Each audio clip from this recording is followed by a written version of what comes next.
ఎగ్జిబిటర్లు అందరూ ఎగ్జిబిటర్లు ఆ గ్రూప్స్లో చూస్తుంటే ఎక్కువ మాట్లాడే మాట ఉంటుంది. థియేటర్లు బాగుపడాలి, బిజినెస్ బాగుపడాలి, టాలీవుడ్ బాగాలంటే ఈ పెద్ద హీరోలు కనీసం ఏడాదికి ఒక సినిమా అయినా చేయాలి, లేదా ఏడాది 2 సినిమాలైనా చేయాలి యావరేజ్న అనేది ఒకటి ఉంది. దీని మీద మీ ఒపీనియన్ ఏంటి? ఏడాది 2 సినిమాలు అనేది తప్పు కలగనేది ఇప్పుడున్న పరిస్థితుల్లో. బట్ ఒక సినిమా వస్తే మాత్రం సిస్టమ్ బాగుంటుంది. ఒక పెద్ద హీరో నుంచి ఒక సినిమా రిలీజ్ అయిందంటే ఎంటైర్ టాలీవుడ్ సిస్టమ్ చాలా బాగుంటుంది. ఎందుకంటే ఎంత మాట్లాడినా ఏం చేసినా sir they are the revenue pullers, they are the crowd pullers. అది మనం అందరం ఒప్పుకోవాల్సిందే. ఏ హీరోనండి ఇప్పుడు ఈ ఫేస్ చూసే సినిమాకి వచ్చేది. ఈరోజు ఇండస్ట్రీలో మీడియా అవనివ్వండి, లేదంటే 24 క్రాఫ్ట్స్ అవనివ్వండి, మనందరం కూడా 75% దే ఆర్ ద పుల్లర్స్. ఇది ఫ్యాక్ట్. ఇది ఎవరు కాదు సపోర్ట్ చేసేవాళ్ళు మిగతాదంతా సపోర్టింగ్ సిస్టమ్.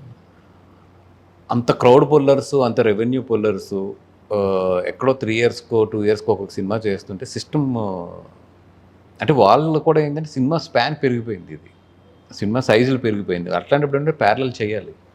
కానీ ఇక్కడ నాకు అనిపించింది ఎంతసేపు కూడా హీరోలు ఏడాదికో సినిమా చేయాలి, హీరోలకి ఏడాదికో సినిమా చేయాలని అంటున్నారు. కానీ డైరెక్టర్లు మినిమం ఏడాదికో సినిమా చేయాలని ఎవరు ఎందుకు అడగట్లేదు సార్? డైరెక్టర్ చేయలేరు. ఎందుకంటే సార్ మీరు ఈవి సత్యనారాయణ గారిని చూసారా సార్? ఆ రోజులు వదిలేసండి. అసలు ఈవి సత్యనారాయణ గారు, ఎన్టీఆర్ గారు, ఇంకా ఇది ఎన్టీఆర్ గారు దాకా వెళ్ళదు సార్. ఈవి సత్యనారాయణ గారు ఓ పక్క నాగార్జునతో సినిమా చేసేవారు, ఓ పక్క ఎల్బిసి దాంతో సినిమా చేసేవారు, ఓ పక్క శ్రీకాంత్. మీరు అన్నారు చూసారా చేంజ్ ఈజ్ ఇన్వెటబుల్ అని చెప్పి. ఇప్పుడు అలా చేంజ్ వచ్చేసింది. ఇప్పుడు ఆయన పెద్ద సినిమా కాకుండా చిన్న సినిమా కాకుండా ప్యారలల్గా ఆయన అటోటి ఇటోటి ఇలా బంతులు ఇస్తున్నట్టు ఈసెప్ట్ చేసి ఉండేవారు. కోడి రామకృష్ణ గారు అలాగే చేసేవారు సార్. ఆ రోజులు వేరు, ఈ రోజులు వేరు. జనరేషన్ చేంజ్ అయింది.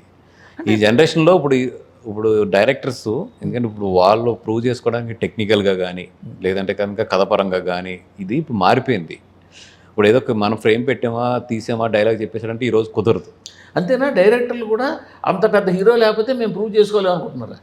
లేదు, అది లేదండి. ఇప్పుడు ఇవి వాళ్ళతో హిట్ కొట్టాడు, వీళ్ళతో హిట్ కొట్టాడు ఆయన. అలా ఏం లేదు. అలా ఇప్పుడు డైరెక్టర్లు ఎవరైనా అలా హిట్ కొట్టగలరా? 100% కొట్టగలరు.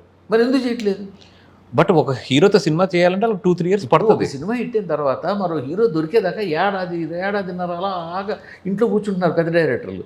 కూర్చుని బదులు రెవెన్యూ షేరింగ్ ఏదో మీరు ఎలా ఉందంటే డబ్బులు ఎక్కువైపోయి ఎవరు బయటకు రావట్లేదు అన్న టైప్లో ఉన్నది. అది కాదు, డబ్బులు ఎక్కువైపోయి కాదు సార్. ఆ పెద్ద హీరో దొరికి ఆ పెద్ద స్పాన్ దొరికితేనే మన సినిమా నిలబడుతుంది అనే ఒక భయం ఉంటుందా పెద్ద డైరెక్టర్ కూడా అని? లేదండి. ఏమవుతుందంటే ఇదివరకు కథలకి చాలా ఈజీ ఉండేది.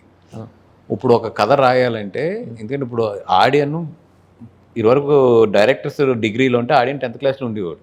ఇప్పుడు ఆడియన్ పీజీలో ఉన్నాడు. అర్థమైందండి. ఏం సాటిస్ఫై చేయడం థ్యాంక్స్ టు ఓటీటీ. ఆడు ఇంటర్నేషనల్ కంటెంట్ దగ్గర నుంచి పిచ్చక అసలు భయంకరమైన కంటెంట్ చూస్తున్నాడు. ఆనట్లా ఇప్పుడు ఆడియన్ని సాటిస్ఫై చేయాలంటే వీళ్ళు రాసే స్క్రీన్ ప్లే కానీ, వీళ్ళు రాసే కథ కానీ, లేదా వీళ్ళు ప్రొక్యూర్ చేసుకోవాల్సిన మనుషులు కానీ ఇది కానీ వేరే రేంజ్లో ఉంటున్నాయి అన్నీ కూడా. ఎందుకు సార్? ఇప్పుడు కథ అయిపోయాక ప్రీ ప్రొడక్షన్ చేయడానికి వరకు 3 months పట్టింది మాకు. ఇప్పుడు ఒక ప్రీ ప్రొడక్షన్ చేయడానికి ఒక పెద్ద సినిమాకి 6-7 months పడుతుంది. ఇది డైరెక్టర్ మార్నింగ్ 8 to 8 వర్క్ చేస్తే